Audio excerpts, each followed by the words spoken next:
All right, good afternoon. Welcome back here to Trader Minute. Great to have you aboard.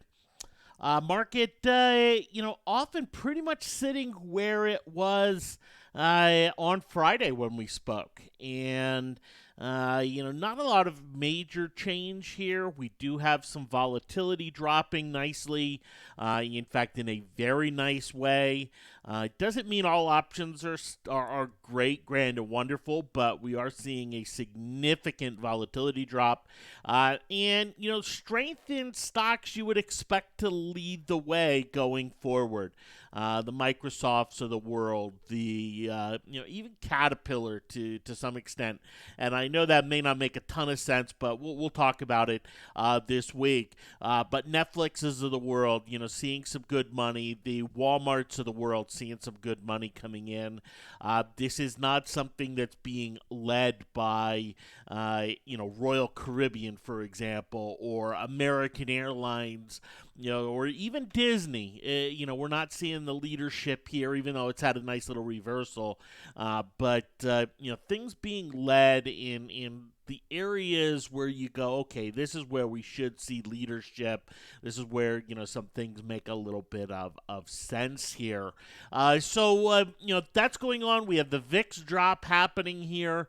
Now it's a VIX drop. It's down 11%, which is a big drop in the VIX, but hasn't broken even last week's lows. And ignore this big old candle here, but even the lows that came in before that has not breached those lows here so far.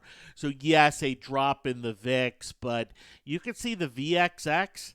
It's not dropping all that much. And one of the things you kind of take from that is that future months in the VIX futures are not changing all that much. We could go out and look at it, but I'm not going to spend that time right now. Maybe tomorrow we can go look at those. But the VXX futures, the expected volatility for July, August, September, that is not falling the way we are seeing the front month fall here with the VIX. Now, some of that is the VIX playing catch up to what the VXX or what VIX futures have already priced in, but we're not seeing a huge volatility compression, I guess is my point here. And when we look at options on individual stocks, we can see that it's not like the volatility is great, grand, and wonderful. Netflix, it's dropped. It's dropped from the mid 60s down here to 53. That's a pretty big drop. You take a look at the Vega here. That's affecting the options by about $4. And if we pull up Netflix, let's just pull up a 360 here, which is kind of where it was last week. The options are appreciating, right? The options are appreciating here, but they closed Friday here at $18, and they're at $22 today. They closed at 18 on Friday, and they're trading at 22 today. Netflix needed a $4 boost or 4% boost in the stock price to get a $4 boost on an $18 option. It's just pretty ridiculous when it comes down to it, and we're starting to see the Vegas really rip some of these options down in a big way. Now, it doesn't mean everything's tradable. Stocks that have historically high spreads like UTX, they still have massive spreads, massive implied volatility, just simply isn't tradable. 550 and 910, bid at 550, ask at 910, just simply not tradable. And there are still a lot of stocks out there that are like that, but it's not pervasive or as pervasive as it has been. Here's Caterpillar. If we come into, let's go to the 110s here, and we pull these up. They're not super actively traded, so let's see. So Monday, Friday at the close, these options were $6. These options, the last they traded was $6. Today, they're $6.86. And you say, wait a minute. $6 up to 686. I mean, that's less than a dollar move on the option with the stock up almost 6%.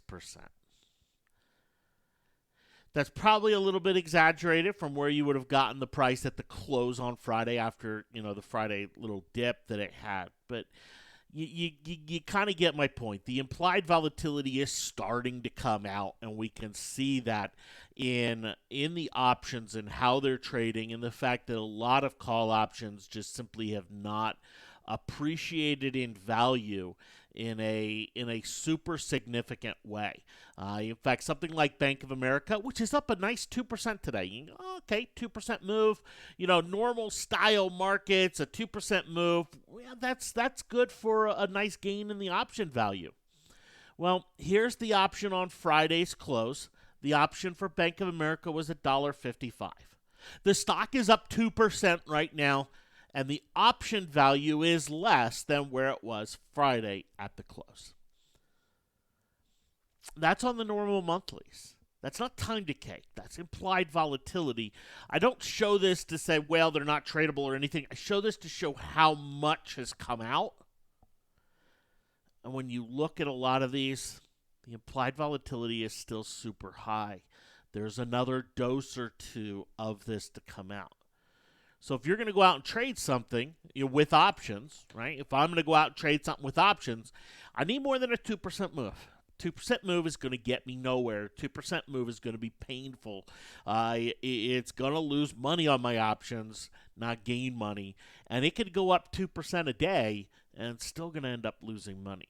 So it's one where, yes, we're seeing the option values come down. We're seeing a volatility drop, but we still have some more of that to come. And if we see things continue to kind of go up, 2% a day for a little bit, there's still, more to come in terms of that volatility drop. Now, Microsoft, can you, if you grab the one that's up 7% on the day, is there a volatility or is there an option appreciation? There sure is. In fact, here I'll chart Microsoft here. We'll just pull it up for contrast here. But you can see the Microsoft options. They closed at $370 on Friday. They're over $7 today. They're up 100%.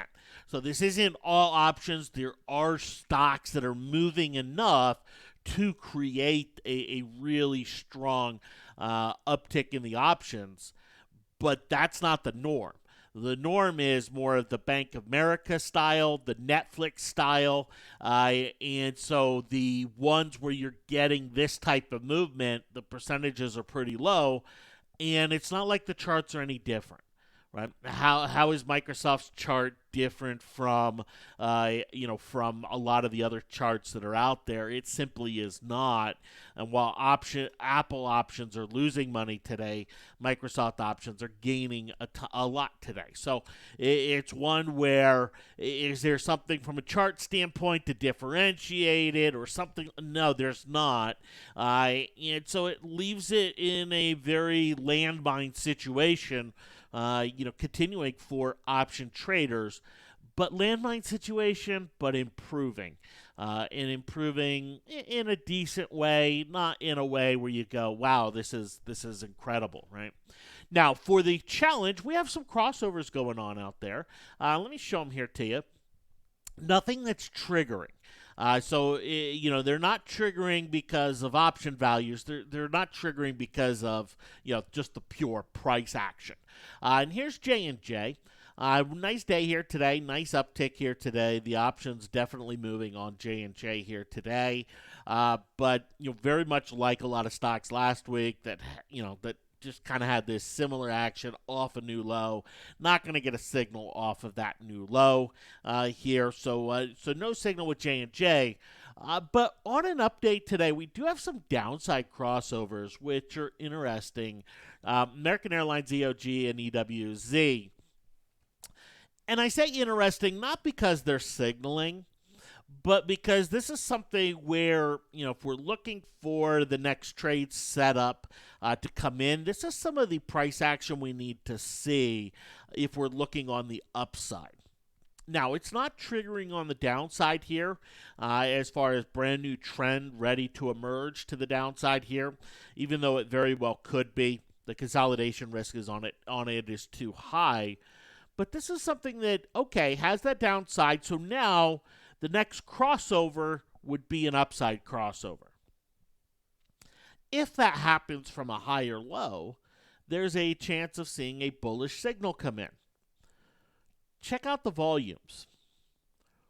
The sell volumes here are high, but they've been significantly less than the buy volumes. That's one of the patterns that we tend to see off of a higher low that's very buyable. Now, we don't have a higher low yet, right? That's not in yet. That's not something we can say, well, it's coming or it has to come. No, tomorrow this could go hit a new low. But if we start to see it firm up around this area, if we start to see it move on higher, get that 3-7 upside crossover, the relatively lower volume on the selling versus the buying tends to be a pretty good sign that there'll be some follow through here to it. So we saw a little bit of this in Netflix last week, where the selling volume, it was fairly high.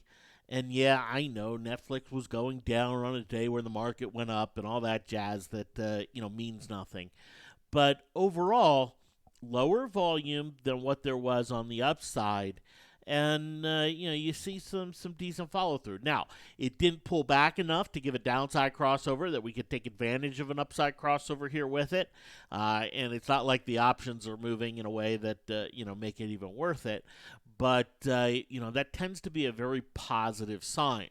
And if we look at some of the stocks that are out there, the banks, right? We haven't had the selling action to really really kind of look and go, oh, okay, it's selling off on lower volume. Friday, a little bit lower volume. And then tomorrow's action, end of month, the volumes could be a little hit or miss, depending on, what we see come on in. But a lot of stocks look like Bank of America out there, little kind of inside day to, what we saw on Friday. But, stocks like EOG, which is on the downside list here. Getting that downside crossover, we could easily see an upside crossover come into it. I'd love to play a little bit of EOG to the upside if we get that chance. It would probably not be tradable if it triggered right here with 112% implied volatility and pretty hefty option spreads. But a day or two of just stabilization could see those options get into a much more favorable position here. So we do have some crossover action. I mentioned in my note this morning that this week I'm going to go back to my normal video times because I do think the probability of having a tradable signal is significantly increased this week over what it's been the last 2 weeks. And I will jump on and trade as soon as it does. It doesn't mean it will. Obviously, different things have to, to happen to create those. But, we could see one come in on Walmart as soon as tomorrow morning. It is just missing the upside crossover there with it. So, this is one that we could see come in at any moment. And there's several stocks like that out there in the market, right now. As far as the coronavirus stuff, are we out of the woods or, is this all behind the markets? No, it is not. And depending on who you listen to, what expert you listen to, it could get a lot worse. It could get a lot better. There are just so many different opinions out there. The U.S., you can see absolutely, in terms of confirmed cases growing. You could make the argument that's because more people are being tested than what other countries have been able to do. But you take a look at Italy; they continue to grow. The mortality rate is kind of startling, well over 10% there in Italy, where here in the U.S. the mortality rate is significantly lower, infinitely lower compared to Italy. But how much do people trust the Chinese data? Well, they simply don't right now. Yeah, some things are getting back to normal there, but I do believe the markets want to see Italy getting back to normal to basically say, okay, we can put coronavirus behind us and start looking at things going forward. Evaluating stocks from a fundamental standpoint is very difficult. It's not like you can pull up PE ratios and book values and dividend yields and all of that and really gather anything significant. But one of the things that I want to see in stocks that I want to be a buyer of, and we talked about the trucks last or a week and a half ago when the oil prices dropped. But I want to be involved in stocks ultimately where their stories have improved a little bit over the course of the last month. You take a look at JB Hunt. Has their story improved? Well, yeah, there's less trucking going on, right? There is less trucking happening right now. But if things get past, the coronavirus element, is JB Hunt's business better or worse? Well, I think in many ways you could argue they're a lot better because the rails, right, which they ship a lot of oil, natural gas, they're not improving with oil prices going down. There's going to be fewer shipments that come in. But the trucks, they're going to be improved. And with the gas prices or oil prices plummeting, ultimately gas prices will follow suit or have in some degree. It's going to be a benefit to their bottom line. And they have an excuse for a bad earnings period or a season or two, and they have a catalyst for earnings growth going forward. So those are the type of companies that I think are some of the better ones out there, where you may. Yeah, you kind of have to bottom pick a little bit, but this isn't an American Airlines type story where, who knows how many airlines the government's going to let go belly up before stepping in and helping them out. And companies like JB Hunt, they're not in danger of going bankrupt through this. They're stable enough that they have still enough business going on that they're not completely shut down the way other businesses around the country and around the world are. All right. Market vibe continues to be neutral. There's no change on it today. I know the market's up, but it hasn't moved. We have seen tech be the big leader here today, but you'll notice, we're not seeing it really that much higher than where it was on Friday into the close, and the volumes today have been significantly lighter overall. Now that's not necessarily a negative thing. Light volume Mondays, that's market maybe getting back to a little bit of normality, and the volumes are still pretty heavy compared to what they normally are. But in all, no real change there in that market vibe here just yet. But something like a Walmart could easily trigger as soon as tomorrow morning. With the crossover, several other things could easily trigger here at any moment. So, like I mentioned earlier, we'll go back to the normal video times, hour after the market opens, and 90 minutes before the market closes. I hope you and your families are doing well, surviving the shutdown phases. I did have to chuckle here in Utah. We got a stay-at-home order on Friday, but they basically announced they're not going to enforce it, and so makes for definitely an interesting environment. Then you go on to the local news, and the governor's complaining that too many people are going to national parks and everything else. So it's a very interesting environment depending on where you are in the country. I know some places are completely shut down. Others, kind of seem to be running like normal. But wherever you are, I wish you and yours the best. And we'll look forward to talking to you again tomorrow. Take care.